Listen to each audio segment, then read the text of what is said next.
বিগত 16 বছর পর এখন যারা মনে করতেছেন আমরা সব, বা ওই সময় যারা মনে করেছিল আমরা সব, অন্যায় যারা করেছিল, জুলুম যারা করেছিল, বা এখন যারা করতেছেন, সতর্ক হয়ে যান। আপনার জুলুমের শিকার হয়ে যদি কেউ বদদুয়া করে, আল্লাহর কসম আপনি ধ্বংস হয়ে যাবেন। আল্লাহ واعبدوا الله ولا تشركوا به شيئا وبالوالدين إحسانا وبذي القربى واليتامى والمساكين والجار ذي القربى والجار الجنب والصاحب بالجنب وابن السبيل وما ملكت أيمانكم إن الله لا يحب من كان مختالا فخورا صدق الله العظيم إن الله وملائكته يصلون على النبي يا أيها الذين آمنوا صلوا عليه وسلموا تسليما درود إبراهيم পড়ি اللهم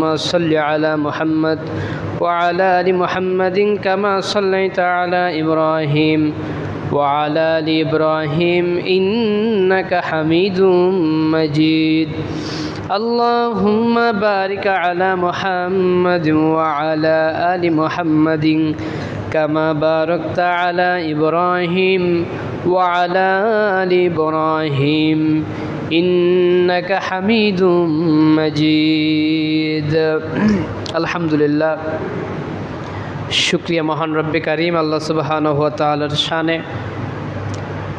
জাগতিক বিশ্বের সৃষ্টিকর্তা,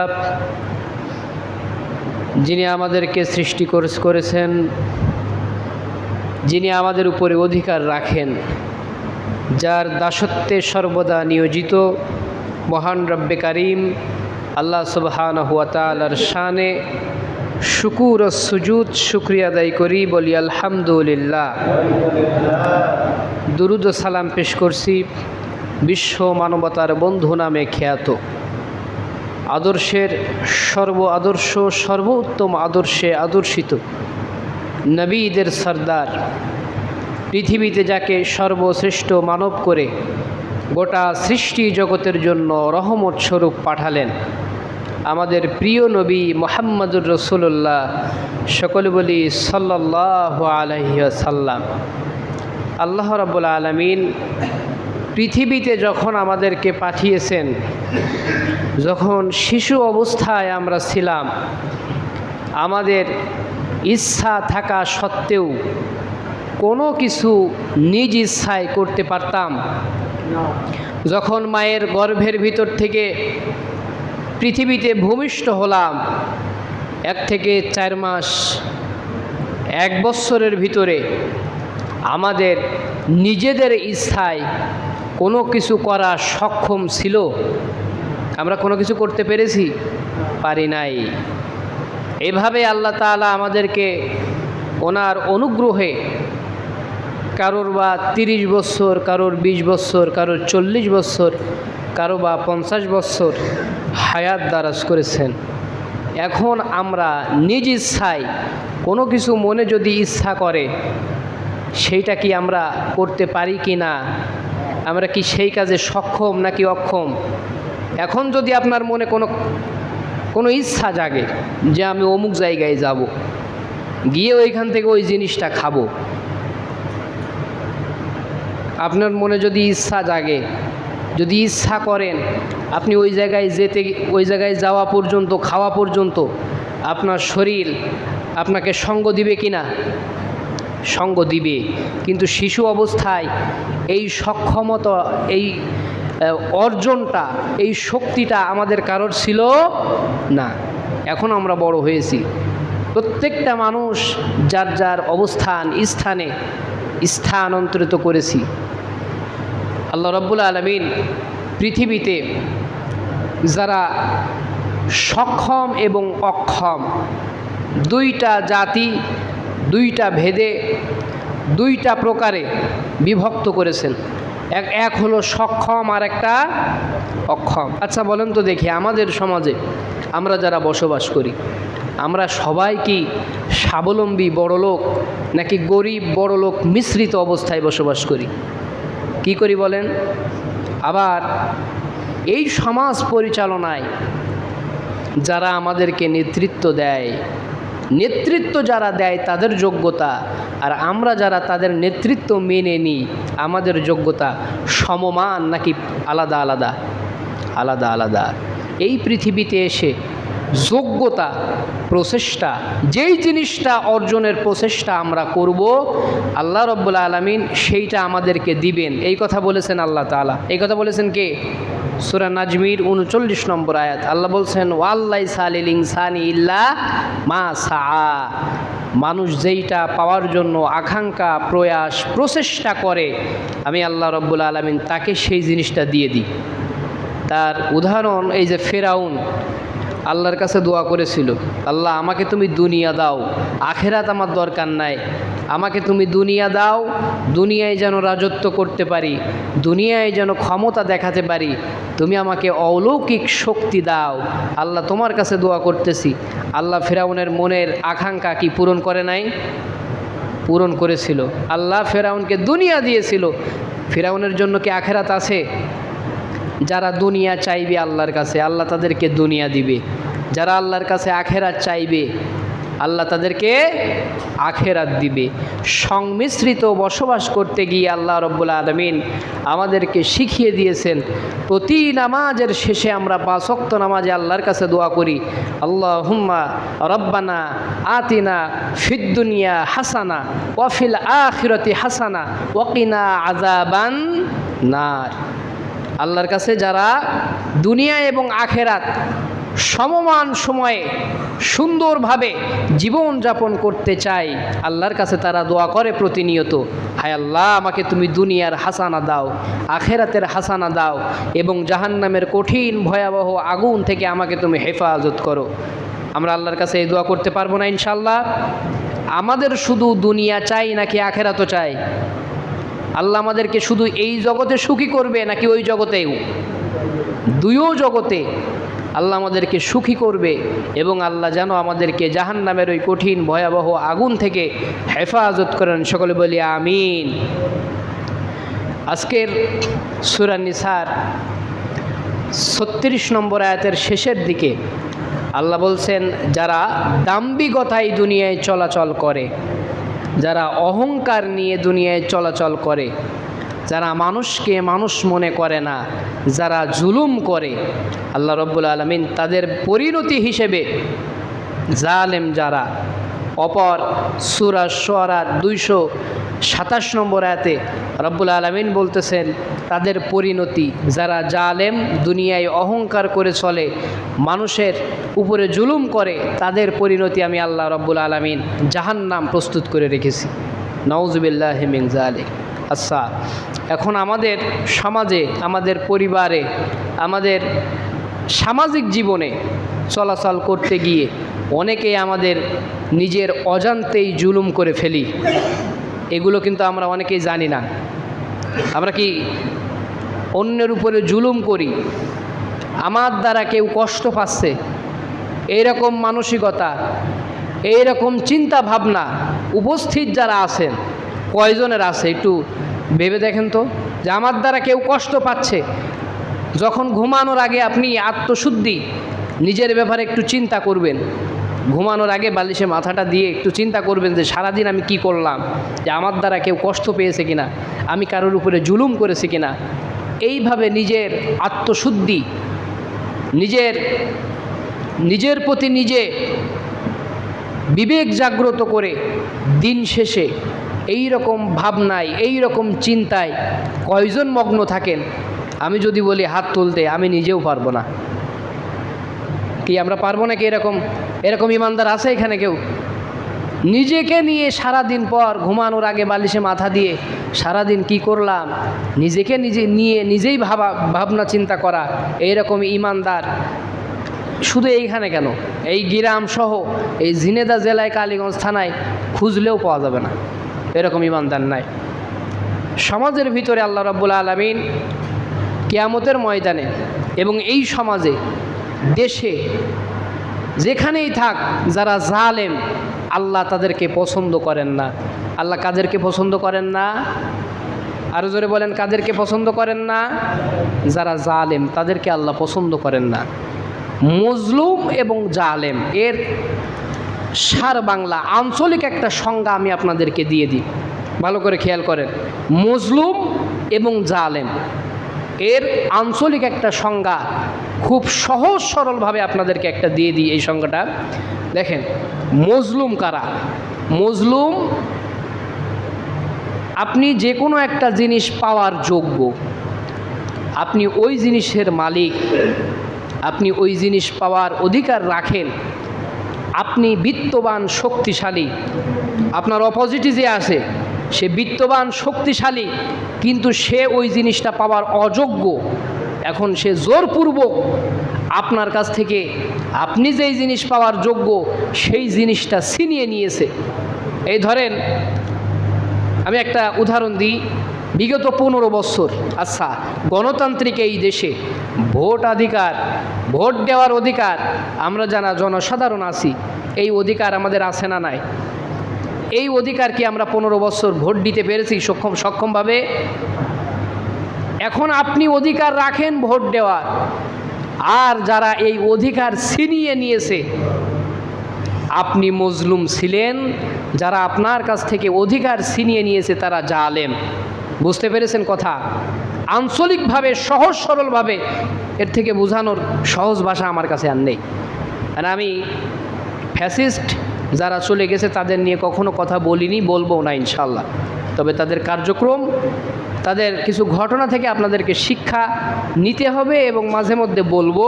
এই ঘটনাগুলো থেকে আমরা ব্যক্তিগত জীবনে শিক্ষা নেব। আল্লাহ আমাদের তৌফিক এনায়েত করুন, বলি আমিন। তাহলে মজলুম এবং জালেম সংজ্ঞা বুঝতে পারলেন?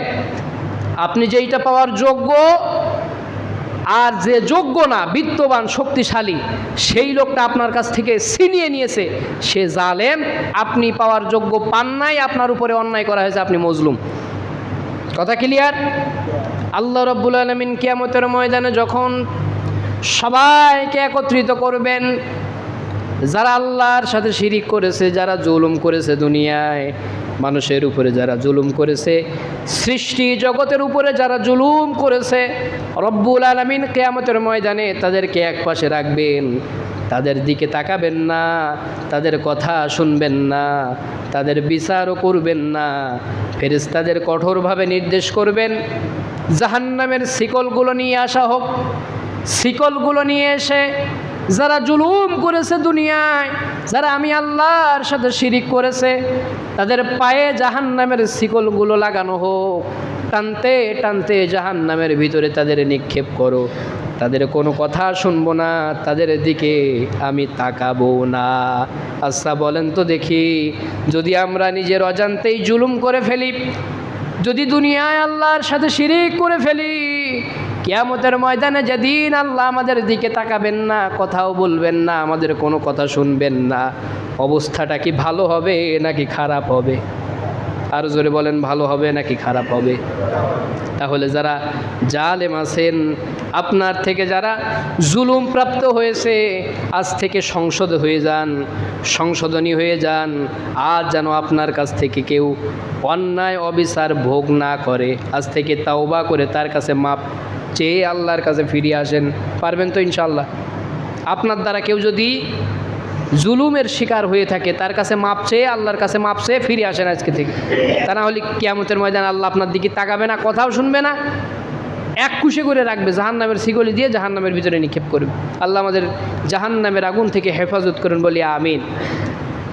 রব্বুল আলামিন দুনিয়ায় যারা জালেম, বিশ্বনবী মুহাম্মদুর রাসূলুল্লাহ সাল্লাল্লাহু আলাইহি ওয়াসাল্লাম বলেছেন, বারবার আমাদেরকে সতর্ক করে বলেছেন নবী, হে আমার উম্মতেরা, কান খুলে শুনে রাখো, যারা মজলুম, যারা অসহায়, যারা জুলুমের শিকার হয়, তাদের বদদুয়া থেকে তোমরা যেন দূরে থাকো, তাদের বদদুয়ার শিকার যেন তোমরা হইও না।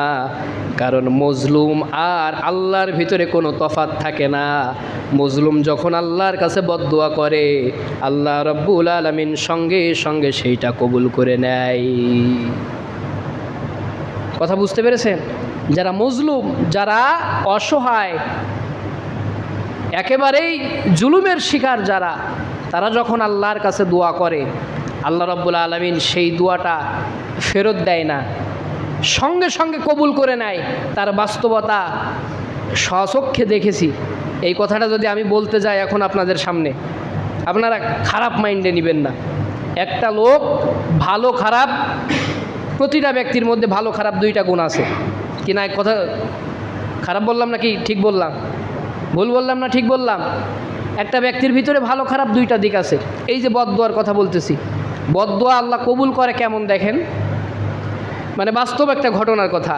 আমি এমনও পরিবারে গিয়েছি কালীগঞ্জে, এমন একটা সন্তান হারা মা আল্লাহর কাছে দোয়া করেছিল, আল্লাহ অন্যায়ভাবে সেই ছেলেটাকে মারা হয়েছিল বিগত 16 সালে, মানে বিগত এই যে বছরগুলো চলে এসেছে, গত 16 সালে অন্যায়ভাবে তাকে হত্যা করা হয়েছিল।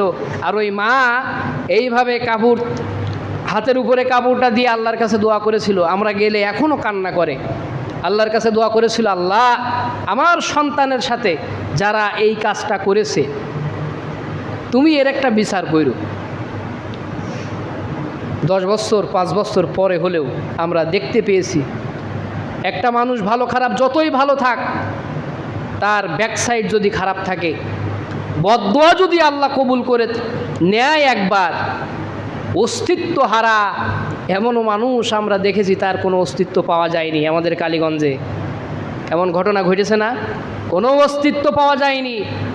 আচ্ছা, ওই যে মা দোয়া করেছিল আল্লাহর কাছে, আল্লাহ যদি দোয়া কবুল নাই করতো তাহলে অবশ্যই মানে আমরা বুঝতে পারতাম মজলুমের দোয়া আল্লাহর কাছে কবুল হয় না। এটা তো আমরা বাহ্যিক দৃষ্টিতে আমাদের সরাসরি যে ঘটনা ঘটেছে আমাদের সাথে সেইটা দেখতে পেয়েছি। আর কোরআনুল কারিমে আল্লাহ রাব্বুল আলামিন হুদ নবীর সময় একটা ব্যক্তি দুনিয়ায় এসেছিল যে কিনা একটা গোটা জান্নাতই তৈরি করেছিল নিজ হাতে। আচ্ছা বলেন তো দেখি, কোরআন হাদিসের জ্ঞান যাদের আছে, সেই ব্যক্তিটার নাম কি যে জান্নাত বানিয়েছিল? সাদ্দাদ। ধন্যবাদ। এই সাদ্দাদের ঘটনা থেকে এই যারা মজলুম এবং যারা জালেম তাদেরকে শিক্ষা নেওয়া উচিত। সাদ্দাদ ছিল পিতাহারা, মাতাহারা, স্বজনহারা, একেবারেই অযত্নে অবহেলায় পশু পাখির দুধ পান করে আল্লাহ রাব্বুল আলামিন তাকে বাঁচিয়ে রেখেছিল দুনিয়ায়। এই ব্যক্তিটার মৃত্যু এমনভাবে হয়েছে, এমন মজলুমের বদদুয়ায় হয়েছে, যেটা যেই জান কবজ করতে গিয়ে স্বয়ং ফেরেশতা আজরাইল কান্না করে দিয়েছিল। একটু চিন্তা করেন তো একবার, আমাদের জান কবজ করে কোন ফেরেশতা? পৃথিবীতে যখন আল্লাহ রাব্বুল আলামিন এক খামসা মাটি নেওয়ার জন্য সকল ফেরেশতাকে পাঠিয়ে দিলেন, কোনো ফেরেশতা মাটি নিতে পারে না। মাটি কন্দন করে আর চিৎকার করে তাদের কাছে হাত জোড় করে ক্ষমা চায়, বলে আমাকে এই আঘাত তোমরা দিও না, আমার কোল থেকে তোমরা মাটি নিয়ে যেও না, আমি কষ্ট পাবো। কোনো ফেরেশতা মাটির কাছ থেকে মাটি নিতে পারে নাই। মিকাইল, জিব্রাইল, ইসরাফিল সকল ফেরেশতা মাটি নিতে এসে মাটির কান্না দেখে ফিরে চলে গেছে আল্লাহর কাছে। শেষমেশ আল্লাহ রাব্বুল আলামিন দুনিয়া থেকে মাটি নেওয়ার জন্য ফেরেশতা আজরাইল আলাইহিস সালামকে পাঠিয়ে দিল। ফেরেশতা আজরাইল আলাইহিস সালাম যখন দুনিয়ায় আসলেন, মাটিতে এক খামসা মারলেন, মাটি কান্না করে আর বলে আমার কোল থেকে মাটি নিও না, আমার আঘাত লাগে, আমার কষ্ট হয়। চিৎকার করতে লাগলো মাটি। ফেরেশতা জিব্রাইল আজরাইল আলাইহিস সালাম ডেকে বললেন, ও মাটি তুমি কান্না করলেও আমার মন গলবে না, তুমি যতই চিৎকার করো আমার মন গলবে না, কারণ আমাকে নির্দেশ দিয়েছেন কে? আরো জোরে বলেন কে? আল্লাহ আমাকে নির্দেশ দিয়েছে, সুতরাং তোমার কাছ থেকে আমার মাটি নিয়ে যাওয়াই লাগবে। কত কঠিন হৃদয়ের ফেরেশতা হলে এই রকম কথা বলতে পারে, এই রকম ঘটনার সম্মুখীন হতে পারে। এই কঠিনতম ফেরেশতা আজরাইল পৃথিবীতে যত প্রাণী আছে সকল প্রাণীর জান কবজ করতে গিয়ে মাত্র 2 বার কান্না করেছিল। আগে একটা ব্যক্তির জান কবজ করতে গিয়ে একটা ব্যক্তির কাছে 2 বার এসে 2 বারই কান্না করেছিল। তার নাম হলো সাদ্দাত। তার নাম কি? সাদ্দাত। যখন জন্ম নিয়েছিল তখন ফেরেশতা আজরাইলকে কান্না করেছিল, আর যখন মৃত্যুবরণ করেছিল তখন কান্না করেছিল। তাহলে তার সাথে কেমন ঘটনা ঘটেছিল একটু ভাবুন তো, যে আজরাইলের মতো ফেরেশতা কান্না করতেছে। পৃথিবীর কিয়ামতের আগ পর্যন্ত আর কোনো ব্যক্তির জান কবজ করতে গিয়ে আজরাইল কানবে না। আর ইতিপূর্বে যত জান কবজ করেছে মাত্র একজনের জান কবজ করতে গিয়ে একজনের জন্য পৃথিবীতে মাত্র 2 বার কান্না করেছিল, সে হলো সাদ্দাত। এই সাদ্দাত যখন জন্মগ্রহণ করেছিল, প্রথম যখন আজরাইল আলাইহিস সালাম কান্না করেছিল, সাদ্দাত যখন পৃথিবীতে জন্মগ্রহণ করেছিল তার জন্মটা হয়েছিল এমন একটা বিশাল জাহাজের উপরে, সমুদ্রের মধ্যে। সমুদ্র পারাপার হওয়ার সময় ঝড়ের কবলে পড়ে তার মা ছিল ওই জাহাজে। ঝড়ের কবলে পড়ে জাহাজটা ডুবে গিয়েছিল। সাদ্দাতের মা ওই জাহাজে থাকা অবস্থায় তার সন্তান ভূমিষ্ঠ হয়েছিল পৃথিবীতে। মা পানির নিচে তলিয়ে যায়, কিন্তু সন্তানকে এক হাত দিয়ে উপরে রেখে আল্লাহর কাছে দোয়া করে, আল্লাহ আমার সন্তানটাকে তুমি হেফাজত করো। সাদ্দাতকে এক হাত দিয়ে উঁচু করে রেখে একটা কাঠের টুকরায় শুইয়ে মা পানির মধ্যে হাবুডুবু খায়। আল্লাহ রব্বুল আলামিন ফেরেশতা জিবরাইল আমিন আজরাইল আমিন আলাইহিস সালামকে ডেকে বললেন, ও আজরাইল তুমি চলে যাও, সাদ্দাতের মার জান কবজ করতে যাও।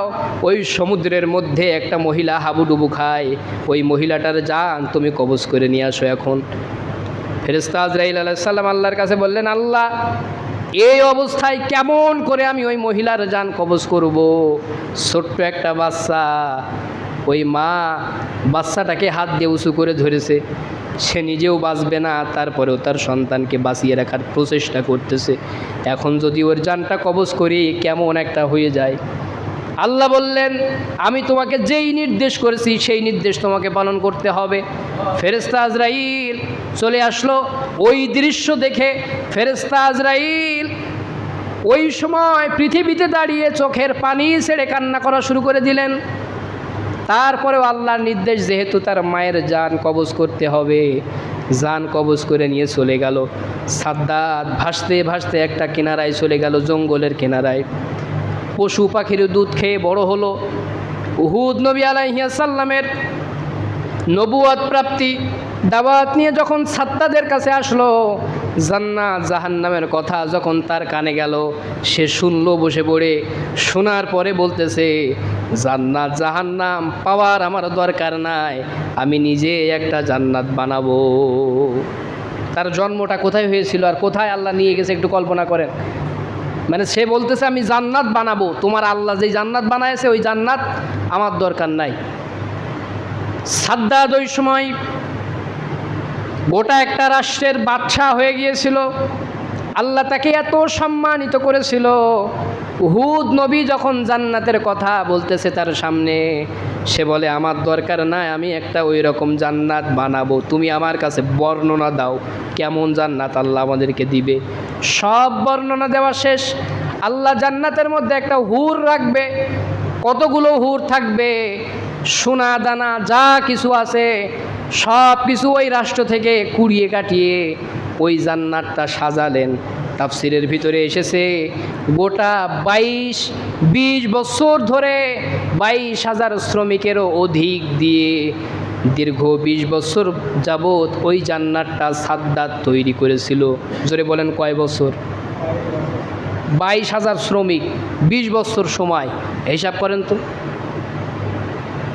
দীর্ঘ এরিয়া জুড়ে একটা জান্নাত তৈরি করতেছে। শুনেছে জান্নাতের মধ্যে হুর আছে। ওই এলাকার যত যুবতী মহিলা ছিল, যত সুন্দরী মহিলা ছিল, সব আইনে ওই জান্নাতের মধ্যে ঢুকে। শুনেছে জান্নাতের ভিতরে ছোট ছোট ঘর আছে, ছোট ছোট ঘর তৈরি করেছে, করে ওই ঘরের মধ্যে ওই যুবতী মেয়েগুলো রেখেছে। দীর্ঘ 20 বছর পর জান্নাত উদ্বোধনী অনুষ্ঠানে সাদ্দাত ঢুকবে, তখন আল্লাহ রাব্বুল আলামিন ফেরেশতা আজরাইলকে নির্দেশ করলেন, যাও ওর জানটা কবজ করে নিয়ে আসো। ফেরেশতা আজরাইল আলাইহিস সালাম যখন আসলেন, সাদ্দাত জান্নাত উদ্বোধন করবে, জান্নাতের গেটে যখন ঢুকবে, ফেরেশতা আজরাইল আলাইহিস সালাম জান্নাতের দুয়ারে বসে আছে, ফকির বেশে সাদ্দাতকে ডেকে বলতেছে, হে আল্লাহর বান্দা, তোমাকে আমি দুইটা কথা বলবো, তুমি একটু শোনো। সাদ্দাত বলে, এখন আমার সময় নাই, তোমার কথা শোনার আমার সময় নাই, তুমি ওইখান থেকে সরো, তোমাকে ওইখানে বসার অনুমতি দিয়েছে কে? ফেরেশতা আজরাইল আলাইহিস সালাম বললেন, হে আল্লাহর বান্দা, আমি পৃথিবীতে কোনো মানুষের কাছে দ্বিতীয়বার যাই না, একবারই যাই, একবারই ফিরে চলে আসি, সুতরাং আমার কথা তোমাকে শোনাই লাগবে। বলে, না, আগে জান্নাত উদ্বোধন করে আসি, তারপরে তোমার কথা শুনবো। ফেরেশতা আজরাইল বললেন, সাদ্দাত, আল্লাহ রব্বুল আলামিনের পক্ষ হতে নির্দেশ এসেছে তোমার জান কবজ করার জন্য। বলে, আমি তোমার কাছে অনুরোধ করতেছি, 20 বছর যাবৎ ধরে যে জান্নাত আমি সৃষ্টি করলাম, যে জান্নাত আমি তৈরি করলাম, ওই জান্নাত একবার দেখে আসার সুযোগ তুমি আমাকে করে দাও। ফেরেশতা আজরাইল আলাইহিস সালাম আল্লাহ রব্বুল আলামিনের ওই আয়াত শুনিয়ে দিলেন, ইযা জাআ আজালুহুম লা ইস্তাখিরুনা সাআতাও ওয়া লা ইস্তাকদিমুন। যার মৃত্যুর হুকুম চলে আসবে, 1 সেকেন্ড পরেও হবে না, আগেও হবে না। যখন মৃত্যুর হুকুম জারি হয়ে যাবে তখনই তার মৃত্যু হবে। এক পা জান্নাতের ভিতরে আর এক পা বাইরে। ওই দৃশ্য দেখে ফেরেশতা আজরাইল আলাইহিস সালাম ওই দিন দুনিয়ায় দাঁড়িয়ে চোখের পানি ছেড়ে অঝরে কান্না করেছিল। 2 বার কান্না করেছিল, এক তার জন্মের সময় আর তার মৃত্যুর সময়। এই যে এই দৃশ্যটা, এক পা জান্নাতে আর এক পা দুনিয়াতে, তার বানানো জান্নাতে এক পা, তার আর এক পা হলো বাইরে। এই মৃত্যুটা হয়েছিল তার একটা কারণ আছে। ও যখন সোনা মণিমুক্তা হীরা যখন নিয়ে আসার জন্য নির্দেশ করলো তার প্রহরী যারা আছে তাদেরকে, তখন অবস্থা এমন হয়েছিল, ওই রাষ্ট্রে কোথাও সোনা রাখবে না, হীরা মণিমুক্তা রাখবে না। একটা মহিলার কাছে গেছে, দিয়ে বলতেছে, তোমার সোনা মণিমুক্তা যা আছে সব কিছু দিয়ে দাও। তখন ওই মহিলার কাছে সম্বলটুকু ছিল, অল্প একটু সোনা নাকি তার কাছে অবশিষ্ট ছিল। তখন ওই মহিলা কান্না করে আর বলে, এই সোনাই আমার সম্বল, এই মুক্তাটুকুই আমার সম্বল, আর কোনো সম্পদ আমার নাই, আমার স্বামী নাই, আমি বিধবা, আমার কোনো সম্পদ নাই, এইটুকু সম্বল আমার কাছ থেকে নিও না। তখন ওই প্রহরীরা নাকি তাকে জোর করে ওই স্বর্ণটুকু ছিনিয়ে এনেছিল।